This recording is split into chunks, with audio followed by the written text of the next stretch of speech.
Assalamu alaikum. I feel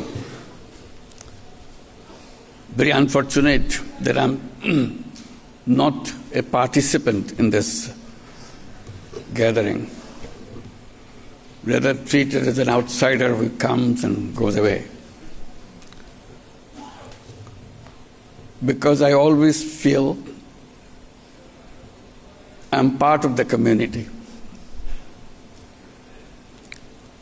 That's where my life is spent, and my work was shaped. My ideas were developed. I'll be missing out everything that you'll be talking about, which I'm very interested to hear and learn.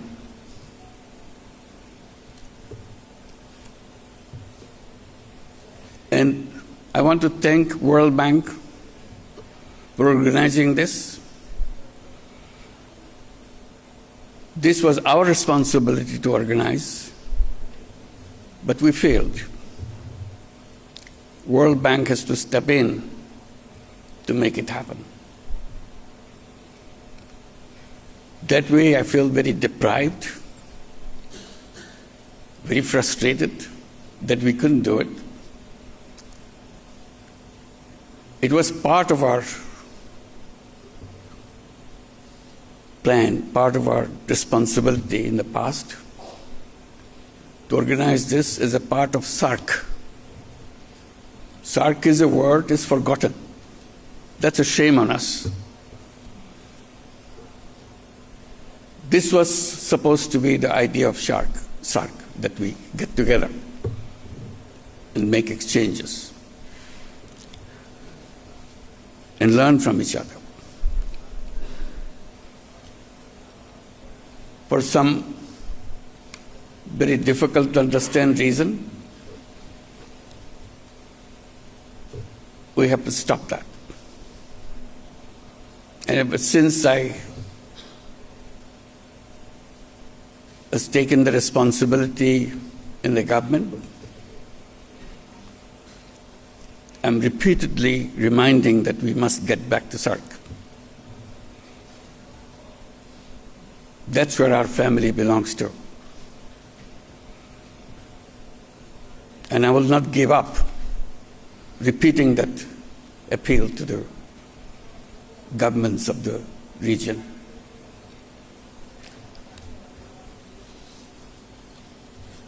Today I feel very excited that academics at the highest level could get together in Dhaka. It's important that this is Dhaka. I hope you will have a chance to kind of review the things that happened in Dhaka in the past few months. That will clarify what this university education is all about, or education as a whole is all about.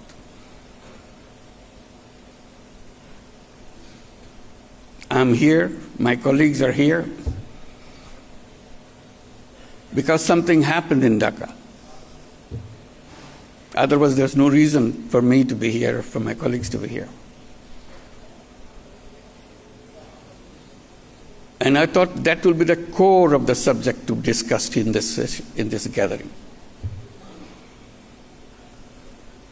Who are these young people that we are dealing with? They have their own mind.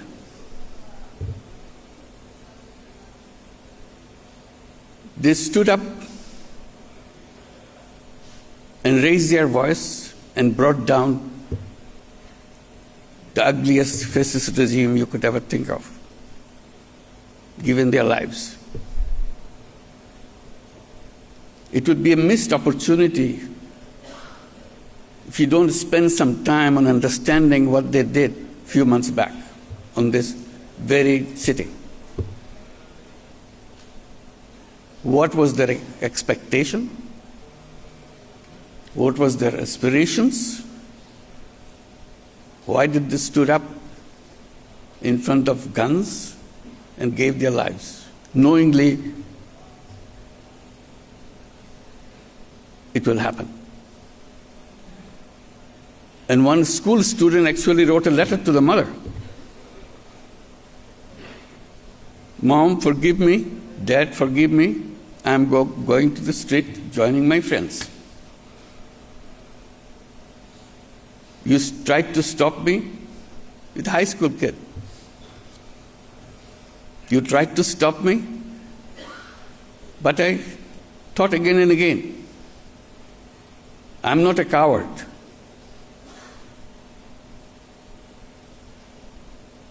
My friends are on the street, they are giving their lives. I cannot hide here sitting and hearing about that. So I'm leaving. Forgive me for that. If I don't come back, please forgive me. So it was not sudden outburst. It's very pre-planned things. I wish you will have some occasion to see the videos of the things that happened in the city of Dhaka. These are not new. It happened in Sri Lanka. It just happened in Nepal. It happened in a big way in Dhaka. So what does education mean? What this university means? What the role of the teachers are all about?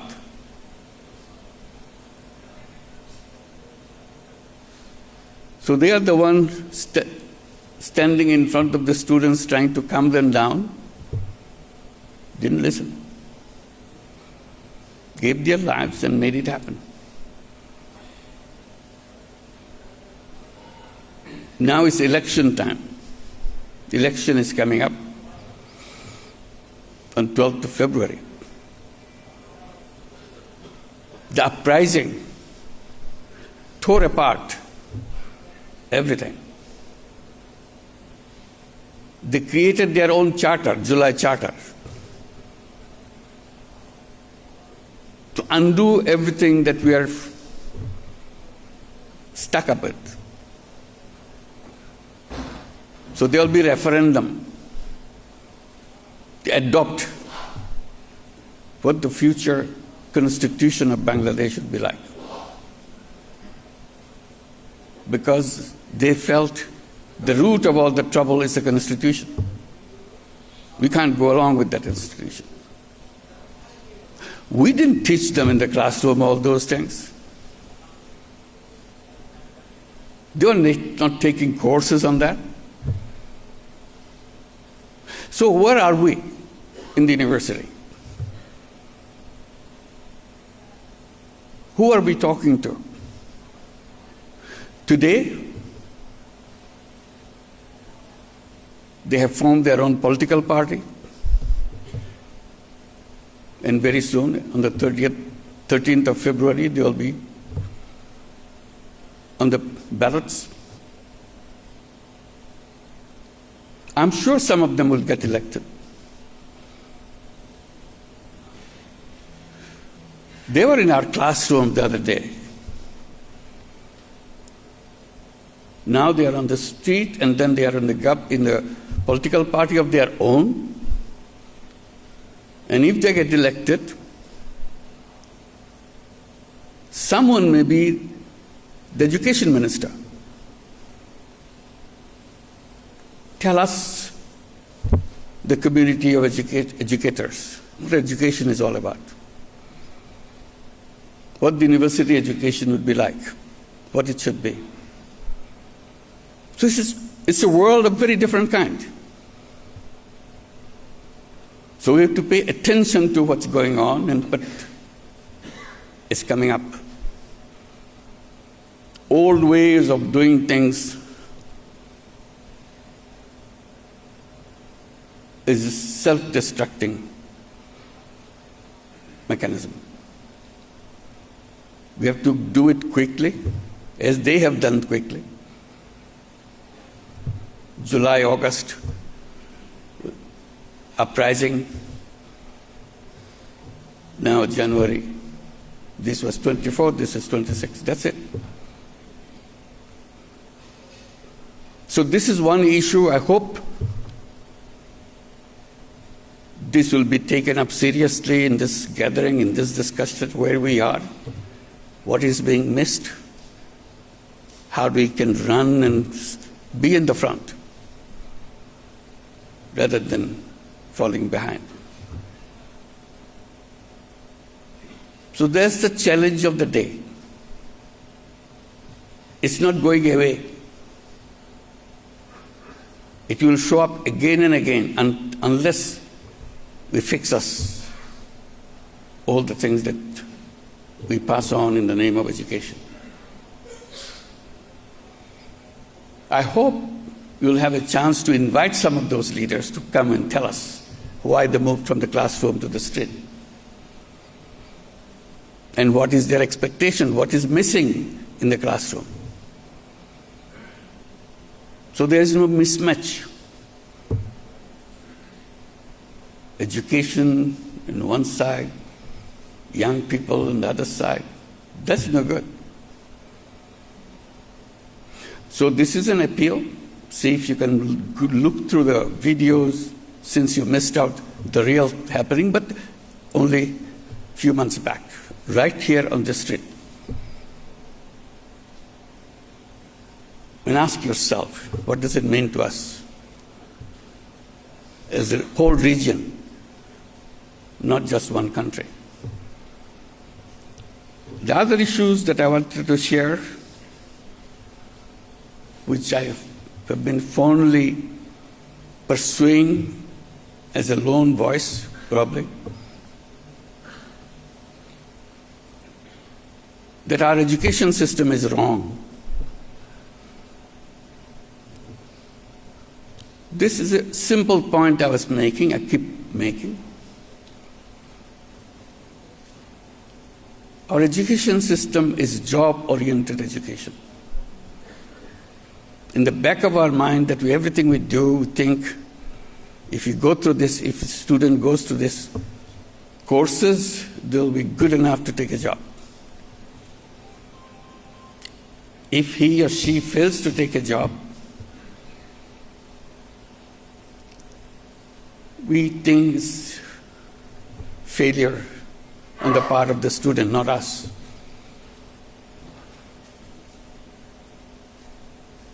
Why do we design a job-oriented education? That you have to have a degree to go to the job market so that they find you appropriate candidate.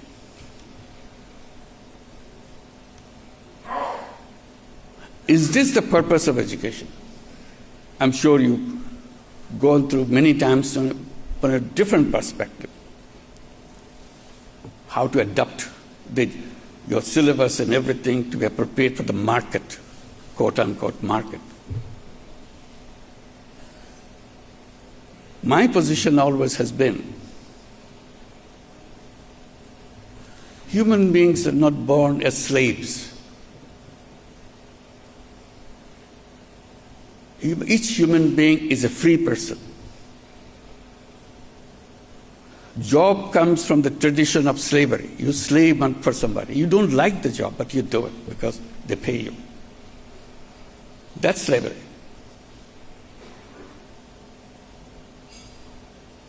My lonely voice saying that human beings are born as a creative being. That's how we survived in this planet, as a creative being. From the very day we are born, we are creative. Even as a baby, we are creative. Creativity is essence of human being. Job is the negation of it. It takes away your creativity. You take orders. That's slavery.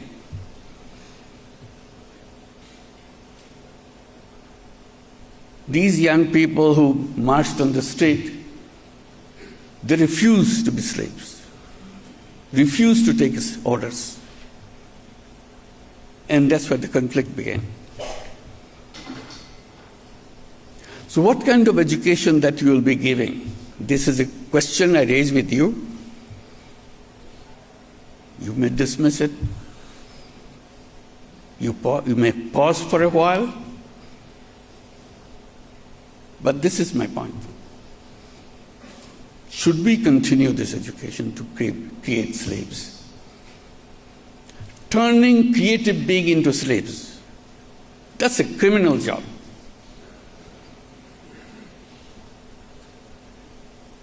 So I translated that creativity into entrepreneurship. Entrepreneur is a creative being. Why can't we teach entrepreneurs rather than job seekers? Tell young people you're not job seekers, you're job creators. You're agents of change. You create things the way you imagine.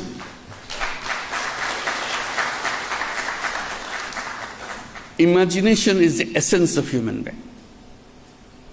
We discredit it. We say, no, not imagination. Be practical. Human beings are not born to be practical. They are born with enormous power of imagination.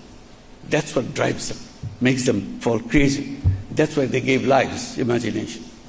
They had nothing on the street. They had an imagination. We want to build a new Bangladesh. That's their slogan. And they were committed to it, didn't give up. Older people telling them, no, you go back to school, get some jobs. Uprising is over. Fascist regime disappeared. Now go back. They said, no, we are not going to go back. We came here for a purpose, not just throwing away a regime. We want to create the country in the imagination that we have. As you go around in Dhaka city, you'll be doing probably between sessions or after the sessions, you'll see the walls on the street. Every wall is painted. Still the painting is on.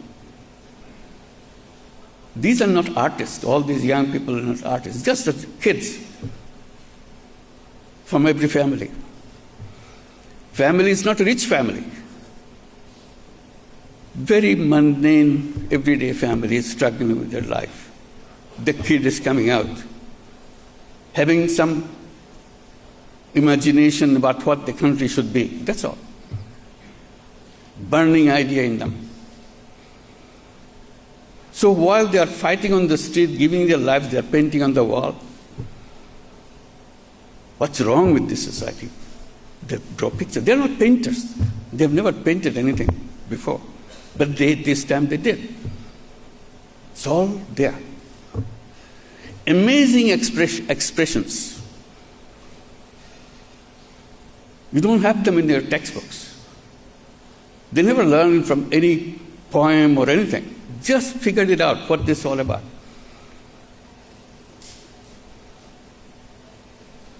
Just I remember one quickly. One writes, there's no substitute.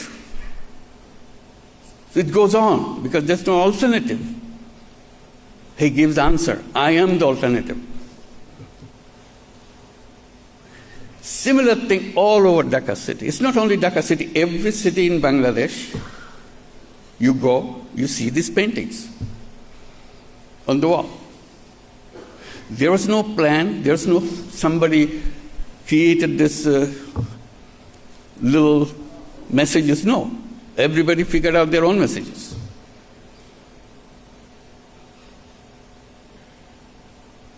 They just go to the little shop on the street, ask for money. Please give me some money. I want to buy some paint and some brush so that I can paint something on the wall. This is where the money came from.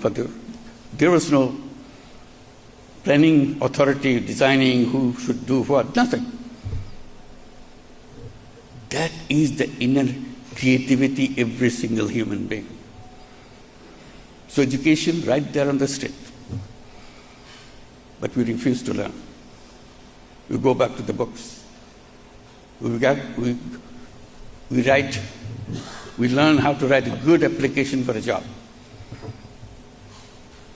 That's the mismatch. I hope we could debate and discuss what education should be. Students have not raised that issue yet. They're so busy with the political issues. But someday they will raise that issue. What is education? Why are you teaching this? Who needs it? They will define what the education should be. And you should help them. Because we failed. We failed to help them grow up in their imagination. Make them imagine, make them go for it. Because that's what life is all about. Imagine and make it happen. I hope you'll have a chance to go through this from the videos or even inviting some of them. They will feel awkward because big professor sitting in front of students to listen. They may mumble. They're just like any other kid in your classroom. They're scared of their teachers. But because of the uprising, they may have hardened a little bit. I'm not talking about boys. I'm talking about both boys and girls. You listen to those girls who were pushed in the back of the home. Now they are leading the nation. Same girl.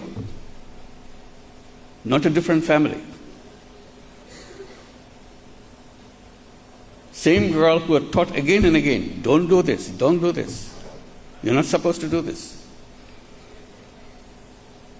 She's on the street, speaking out her mind.